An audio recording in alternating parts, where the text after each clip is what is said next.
Bom, nós vamos agora apresentar o conto Doutor Correspondência, de Marcos Pires. Os surcos eram milagres em doenças da circulação. Inclusive para as pessoas que estão internadas há séculos, praticamente, numa cama. Com reumatismo, artritismo, doenças da coluna. Isso que é um negócio ótimo. Mas eu vou atender seus clientes tudo aqui em casa. Mas claro, os clientes não querem comodidade, eles querem a cura. Você já experimentou isso? Olha, tio, ser bem sincero, eu experimentei não, mas os turcos experimentaram antes de mim, né? Aliás, você já viu algum turco reumático, com artritismo? Você já viu? Fala aí, já viu? Não, não lembro. Então, se eu tivesse visto, provavelmente você não esqueceria. Mas é licença. Você tem licença para abrir estabelecimento? Ah, tio, vamos buscar os reclames na tipografia, depois a gente conversa sobre essa burocracia, de licença. O Emílio costumava dizer que a propaganda era a alma do negócio. Bom, assim que o primeiro Emílio saiu, eu fui à porta ver mais demoradamente a placa, que causava estranheza aos vizinhos, porque, afinal de contas, na nossa rua a falta d'água era o problema geral. Bom, depois, mais tarde, no final da tarde, ele voltou, já tendo distribuído a maior parte dos disponíveis. Então, ele colocou-se a andar pela casa, esperando o primeiro cliente, é claro. Mas ele acabou esperando em vão o dia todo. 2 dias depois, ele resolveu sair. Lembrando que o dono do armazém arrastava penosamente uma perna. Apesar dos banhos serem baratíssimos, o velho preferiu continuar com a perna para frente. Bom, nenhum cliente apareceu naquela semana. Ao final do mês, nós já achávamos que aquele empreendimento já tinha ficado para trás. Eu lembro até que o Emílio, uma vez, já estava tirando aquela placa, mas foi quando apareceu o velhinho.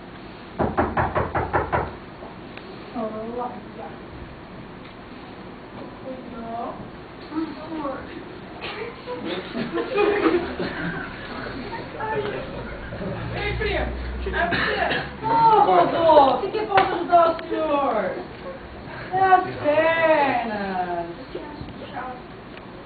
É sopa, vovô.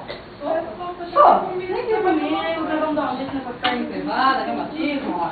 Então, o senhor fica aqui dentro da banheira. Fica calminha aí, vovô. Vai começar primeiro com água quente. Ai! Depois com água fria. Ai! Com água quente. Ô, primo, tá tudo bem aí? Ah, tá tudo ótimo, primo. Eu te mesmo. Água quente. Depois água fria. E vovô congelou. Vovô? Chega a ambulância, pelo amor de Deus! Vovô? Quando a ambulância chegou, o cliente do Emílio não gemia e nem gritava mais. Estava rígido, como uma pedra, e gelado. Ninguém tinha coragem de colocar a mão nele. Logo enrolaram no cobertor para ver se ele voltava ao normal, mas sabe como é. Bom, quando o velho já estava um pouco melhor, ele começou a gritar desesperadamente com o Emílio, se negando a pagar o banho, e ainda insultou o coitado. Coitado do Emílio, gente. O mundo desabou para ele. Ele estava desiludido. Ele arrumou as malas, então. E ele resolveu voltar para o interior. Mas é fácil, né? Passou, então, cansado da sua presença. O meu pai pediu para ele devolver a cama, porque afinal de contas a empregada não aguentava mais dormir naquele divã. Então ele passou a dormir na banheira. Acho que ele gostava dela, porque ele nunca acordava antes do meio-dia. Bom, às vésperas do seu aniversário, ele recebeu um cartucho. Eu fui correndo entregar pra ele, ver se ele dormia, chacoalhar ele muito. Ô, primo! Acorda! Chegou em tudo pra você. Adoro, pai. Eu lembro que a gente estava na mesa, comendo. Quando ele chegou, imediatamente, ele começou a gritar que nem um louco. Família! Que isso? Olha aqui! Meu diploma! Meu diploma! Sou doutor!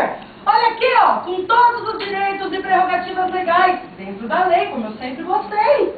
Esse Emílio é um turuna mesmo. Bem, doutor por correspondência, quem diria? E me formei com boa nota, 9,5. Nota e mais alguma coisa, meio. Vou dependurar isso daí no corredor, para que todo mundo passe e veja. Doutor Emílio de tal. Arquiteto. Naquele resto do ano, o Emílio passou fazendo plano. Diante de uma prancheta que meu pai tinha dado para ele, aliás, eu acabei de encontrar aqui. Acho que sim. Bom, ele estava achando que ele tinha fôlego suficiente para revolucionar a arquitetura. E é lógico, né? Bom, como ele estava numa maré de sorte, um dia ele resolveu fazer uma revelação. Bom, família, como disse a vocês, a Joaninha está me esperando há mais de 20 anos. Coitada.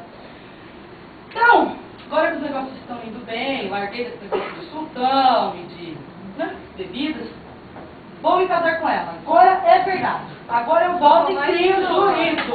Parabéns. Obrigada, Obrigado, Eu vou ter padrinho, né? Pobre eu não quero. Ô tio, tem cafezinho aí hoje? Pega aqui.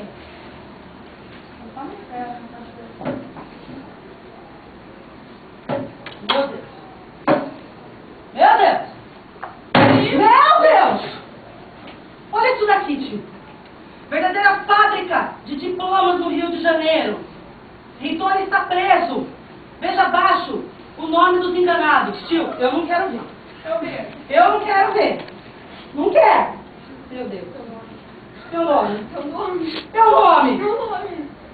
Não. Isso não pode ser verdade, tio. Tirar o diploma da parede. Tio, eu sou doutor. Eu sou doutor. Eu estudei, eu sou doutor, tio. Ninguém me tira meu sonho, não. Agora. O que eu vou fazer? O que eu vou fazer? Me diz. O que eu vou fazer? Fala pra mim. Eu sempre gostei de tudo certinho. Por que fizeram isso comigo? Eu acho que eu vou chorar.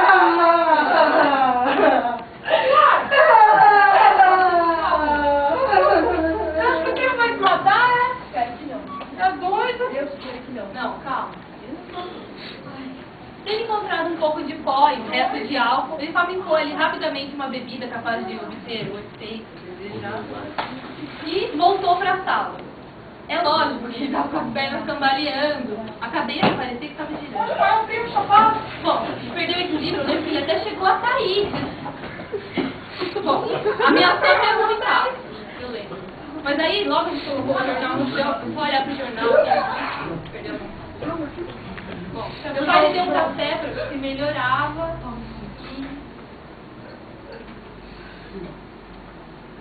Ai, Deus, minha linda. Eu fui bom. Que jeito vai dar assim na rua? Não, mas me segura aqui, entendeu? Oxe, quem tá bêbado? Eu vou me casar com a Joaninha. Vai dar jeito. Quem é a Joaninha, doido? Rica. Eu mesmo. Ao menos até amanhã. Só até amanhã, primo. É, depois você pode ir. Isso, até amanhã. Mas eu vou embora. Eu vou me casar com a Joaninha. Já falei que eu vou. Você pelo 25 anos pela O primo Emílio era um homem da palavra. Ficou. Só que ele esqueceu da segunda parte da promessa. Ele não foi embora no dia seguinte. Ele disse que estava chovendo demais. Bom, 5 anos depois ele fez as malas e finalmente disse o seu adeus. Ai, cara. Eu lembro que ele soube mais tarde que a Joaninha, quando ele chegou no interior, já tinha até casado com um outro. Que graça, né? E não deu assim mesmo. Mas onde estará o primo Emílio atualmente?